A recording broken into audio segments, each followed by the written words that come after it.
Hello everyone, welcome back to the channel. Today in this video I'll show you guys how can you easily add email to your Facebook account. If that's what you want to do, follow up with me. Let's jump right into it. First, to avoid any problems in the process, you need to get something out of the way. Open your Play Store or App Store. Let's make sure the Facebook app is updated, or at least you have a new version for everything to run smoothly again. Let's quit the store now and open Facebook. Of course, you have to be logged into your account, and then from here we need to go to the menu by tapping the three lines in the bottom right corner of your screen right now.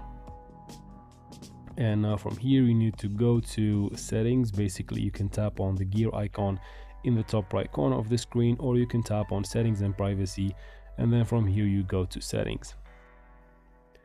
Now what you need to do is you can go ahead and tap on account center. So basically you open account center, and then you open profiles and manual or personal details, in the very top.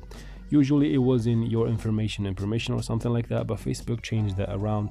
So go ahead and tap on profiles and personal details.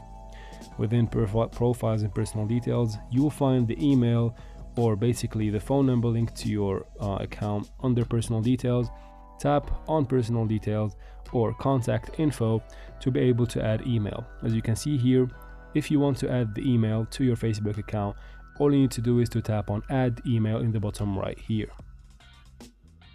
Now easily just type in the email that you want to add and then tap on next or continue, and then you enter the confirmation process where you will receive codes that you need to type in here to confirm the email that you want to add and to confirm that it is really you adding that email. And of course, for your security, you need to even confirm that this is your account, and maybe even you'll have to type in your password at some point. Once you add the profile, or once you add the email to your Facebook profile or Facebook account, you'll find it right here. And that is it for this video, guys. I hope it was useful. If it was, please like and comment down below. Don't forget to subscribe for future videos, and thank you very much for watching.